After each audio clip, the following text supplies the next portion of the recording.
28వ తేదీ రాత్రి అని అనుకోండి, ఈ రాత్రిలో కూడా 2 భాగాలు ఉన్నాయి మళ్ళా. కాబట్టి 28వ తేదీ రాత్రి అన్నప్పుడు మీరు ఏమనుకుంటారు, ఏ రాత్రి? ఇలా మనం చూసుకుంటూ వెళ్తే ఈ ఆంగ్లేయ లేదా విదేశీ కాలగణన పద్ధతిలో క్రమం. ఉగాది చైత్ర శుద్ధ పాడ్యమి. అయ్యో అని బాధ వస్తుందో అలా దేశంలో ఎక్కడ ఏ సమస్య వచ్చినా మనమందరం కూడా ఒక దేహమంతా ఒకటి అన్నప్పుడు భావన ఎట్లయితే ఉంటుందో అట్లా దేశమంతా ఒకటి అనే భావన మన సంఘ శాఖకు వచ్చి స్వయం సేవకుల నిర్మాణం అవుతుంది. ఇటువంటి చిన్న టెక్నిక్ ఈ రాష్ట్రీయ స్వయం సేవక సంఘాలో శాఖ అనేటువంటి కార్యక్రమాన్ని ఇచ్చినటువంటి డాక్టర్జీ ఎంత సింపుల్గా ఉంది అనిపిస్తుంది. కానీ చిన్న టెక్నిక్ వారు డాక్టర్ కోర్స్ చదివారు. 1916లో నాగ్పూర్ నుంచి అటు కలకత్తా వెళ్ళి నేషనల్ మెడికల్ కాలేజ్ డాక్టర్ వృత్తి చదివి తర్వాత వచ్చారు వాపస్. కానీ ప్రజలకు పట్టినటువంటి రోగ చికిత్స కాదు, నేను సమాజానికి పట్టిన రోగాన్ని నేను నయం చేస్తాననే ఉద్దేశంతో దీని గురించి చాలా పనిచేశాను. అనేక సంస్థలు ఆ రోజులో ఉన్న ప్రతి దేశ స్వాతంత్రం కోసం పనిచేస్తున్న ప్రతి సంస్థలు పనిచేశారు వారు, కాంగ్రెస్తో సహా. తర్వాత వారు అనుకున్నారు ఇవన్నీ పై పూతలు మాత్రమే, రోగానికి మందు ఎక్కడ ఇవ్వాలంటే మూలానికి ఇవ్వాలి, రోగ కారణం. కాబట్టి ప్రజల్లో ఉన్నటువంటి అనైక్యత, తన ధర్మం పట్ల నిష్ఠ ఉండాల్సింది పోయి ధర్మం పట్ల ఒక న్యూనతాభావం, ఆత్మ న్యూనతాభావము. కాబట్టి దీన్ని దూరం చేయాలి, ప్రజల్ని సంఘటితపరచాలి. కులాలు, రకరకాల భేదభావాలు, భాష, ప్రాంతం, వేషధారణ, వీటన్నిటి భేదభావాలను దూరం చేసి మనమంతా కూడా ఒకటే భావన తీసుకురావాలి. దానికోసం ఏదైనా చేయాలని తప్పించి ఆలోచన చేసి ఈ సంఘాన్ని మనం ప్రారంభించాలి. 100 సంవత్సరాలైంది ఈ సంస్థ నడుస్తూ ఉన్నది. ఈరోజు దేశం మొత్తం మీద సుమారుగా ఒక 83,000 స్థలాల్లో మన ఆర్ఎస్ఎస్ కార్యక్రమాలు జరుగుతున్నాయి. ప్రపంచంలో కూడా ఒక 60 దేశాల్లో సంఘ కార్యక్రమాలు జరుగుతున్నాయి. పేరు వేరే ఉండొచ్చు కాక, అక్కడ హిందూ స్వయం సేవక సంఘం అంట, ఇక్కడ రాష్ట్రీయ స్వయం సేవక సంఘం అంట. ఏదేమైనప్పటికీ ప్రపంచమంతా మనం ఇస్తున్న సందేశం ఏమిటి? మనమందరం కూడా బాగుండాలి. లోకా సమస్త సుఖినో భవంతు, ఇది గుర్తుపెట్టుకోవాలి. అందరూ బాగుండాలి, అందులో నేను ఉండాలి అనుకుంటే భగత్ సింగ్ తన ప్రాణాలను ఆ రోజు దేశ స్వాతంత్రం కోసం బలిదానం ఇచ్చేవాడు కాదు. అందరూ బాగుండాలి, ఆ స్వాతంత్రం రావాలి, స్వాతంత్రాన్ని అనుభవించాలి అనుకుంటే ఆ ఉరికంబాలను ఎక్కిన వాళ్ళు తన యొక్క ఆ యుక్త వయస్సులో తమ జీవితాన్ని ప్రాణాన్ని అర్పితం చేసేవాళ్ళు కాదు. మనం ఈరోజు ఆనందంగా ఉండేవాళ్ళం కాదు. కానీ మన యొక్క ధోరణి ఏమిటి? హిందూ ధోరణి అందరూ బాగుండాలి, అందులో మనం ఉన్నా లేకపోయినా పర్వాలేదు. అంటే ఏమిటి? మీ అందరి ప్రపంచ శ్రేయస్సు కొరకు, ప్రపంచ విశ్వ శాంతి కొరకు, విశ్వ బాగు కొరకు మేము సమిధలమైనా పర్వాలేదు, ఆహుతైనా పర్వాలేదు. అలా ఇంతకుముందు పాటలో దదీచి మహర్షి ఒక మాట వచ్చింది చూడండి. తన వెన్నెముకను ఇంద్రుని యొక్క వజ్రాయుధంగా మార్చడానికి దేవతలకు ధారపోశాడు. వెన్నెముకను ధారపోవడం అంటే ఏమిటి? ప్రాణార్పణ చేయడమే. కాబట్టి దేవతలు వచ్చి అయ్యా మాకు ఏదో ఒకటి కావాలి, దేశ లోక శ్రేయస్సు కొరకు, ఆ దుర్మార్గులైన రాక్షసుల యొక్క అంతం చేయాలంటే ఏదో ఒకటి చేయాలి, అది నువ్వే చేయగలుగుతావు. ఏం చేయమంటారు చెప్పండి? అన్నట్టు సమర్పించుకున్నాడు. ఇది మన పరంపర. కరోనా టైంలో పూనాలో ఒక హాస్పిటల్లో జరిగిన సంఘటన గుర్తుకొస్తున్నాను. ఒక హాస్పిటల్, అప్పుడు అంతా కరోనాలో ఏం మనకు తక్కువ పడ్డది? ఆక్సిజన్. పూనాలోని ఒక హాస్పిటల్లో ఒక బెడ్ పైన 72-73 సంవత్సరాలు ఉన్నటువంటి ఒక ముసలి వాడైనటువంటి సంఘ స్వయం సేవకు, ఆర్ఎస్ఎస్ స్వయం సేవకు అక్కడ ఆ ఆక్సిజన్ లేదు అనేటువంటి మాట వినపడింది. ఈయన పెద్ద మనిషి అక్కడ డాక్టర్ని పిలిచి దీన్ని వాళ్ళకి పెట్టండి అన్నారు. ఈ ఆక్సిజన్ సిలిండర్ని పోతారంటే నాకు ఇప్పటికే 72-73 ఏళ్ళు వయసు వచ్చింది, నేను పోతే కూడా పెద్దగా నష్టం లేదు, ఆయనకి ఎంతో జీవితం ఉంది, కాబట్టి అది పెట్టండి. ఆ రోజు 1 గంట సేపు మనం అందరం కలిసి ఉంటాం కదా శాఖ, అందులోనే వచ్చేటువంటి గుణమే.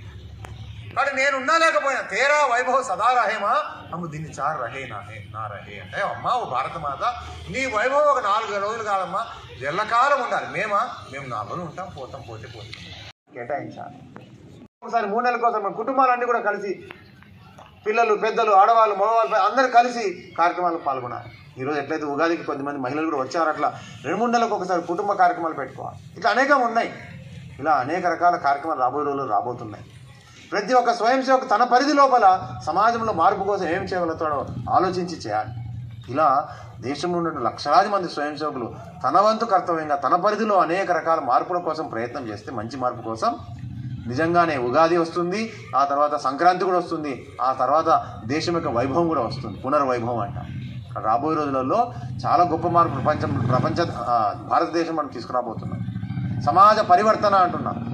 లక్షలాది మంది స్వయం సేవకులు ఇంటింటికి వెళ్ళబోతున్నారు. పర్యావరణ పరిరక్షణ గురించి, కుటుంబ సంరక్షణ గురించి, కుటుంబ విలువల సంరక్షణ గురించి, మన లోపల ఒక సమరసత గురించి, ఒక ఐకమత్యం గురించి, ఒక నాగరికుడిగా కర్తవ్యాన్ని పాటించాలనే ఉద్దేశం గురించి, మనం ఒక స్వదేశంలో జీవిస్తున్నాం కాబట్టి ఈ దేశం యొక్క స్వదేశీ భావన జాగృతం చేసుకోవాలనే ఉద్దేశం గురించి క్లుప్తంగా వివరంగా వాళ్ళకి అర్థమయ్యేటట్టుగా ఆచరించేటువంటి కొన్ని విషయాలు తెలియజేస్తూ ఇంటింటికి వెళ్ళబోతున్నాం. మనం రాబోయేటువంటి సంవత్సరం పాటు అనేక రకాల కార్యక్రమాలు రాబోతున్నాయి. దీనికి కారణంగా సమాజంలోని ప్రతి ఒక్క వ్యక్తి లోపల ఒక మార్పు, ఒక ఆలోచన రేకెత్తించబోతున్నా. ఆలోచన రేకెత్తించిన తర్వాత సహజంగా వాళ్ళ లోపల మార్పు అనేది వస్తుంది. ఆలోచన లేకుంటే ప్రశ్న లేదు మార్పుకి. కాబట్టి అలాగా ఈ మార్పుకి ఆద్యులుగా సంఘ కార్యకర్తలు ఉండాలి. మనల్ని చూసి మిగతా సమాజం, సంఘ స్వయంసేవకులను చూసి మిగతా సమాజం మన బాటలు నడవాలని చెప్పి మన కోరిక. కాబట్టి పోయిన డాక్టర్జీ 100 సంవత్సరాల క్రితం ప్రారంభించిన సంఘాన్ని కావచ్చు, 1889లో పుట్టిన డాక్టర్జీ యొక్క జన్మదిన పురస్కరించుకొని ఈ ఉగాది నాడు కావచ్చు, మనం అనేక విషయాలు గుర్తు చేసుకున్నాం. శ్రేష్టమైన మన హిందూ సంస్కృతి గురించి ఒక విషయంలో మనం గొప్పగా దాని గురించి గుర్తు చేసుకున్నాం. రాబోయేటువంటి రోజుల్లో మనపైన ఉన్న కర్తవ్యాన్ని కూడా మనం గుర్తు చేసుకున్నాం. ఇవన్నీ గుర్తు చేసుకుంటూ ఈ శుభ సందర్భంగా మనం కార్యాలయాన్ని కూడా మనం ఇక్కడ నిర్మాణం చేసుకున్నాం. కేవలం భవనం నిర్మాణం చేసుకొని సంతోషపడితే సరిపోదు కదా.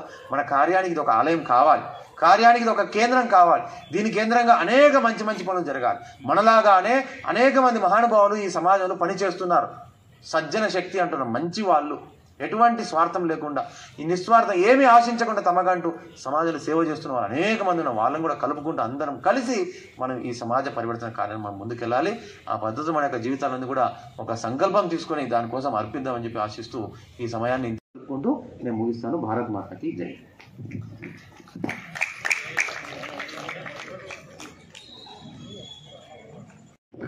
సూచనలు.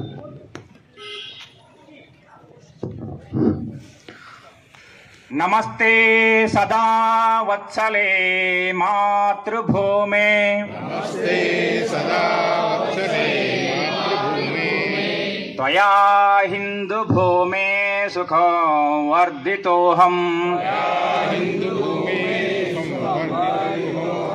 మహామంగళే పుణ్యభూమే త్వదర్తే, ప్రభో శక్తిమన్ హిందూ రాష్ట్రాంగభూత, ఇమే సాదరం త్వా నమామో వయం, త్వదీయాయ కార్యాయ బద్ధా కటీయం, శుభామాశిషం దేహి తత్పూర్తయే, అజయ్యాంచ విశ్వస్య దేహీశ శక్తిం, సుశీలం జగత్యేననం బ్రహ్మవేత్, శృతం చైవ యత్కంటకాకీర్ణమార్గం, స్వయం స్వీకృతం నః సుగం కారయేత్,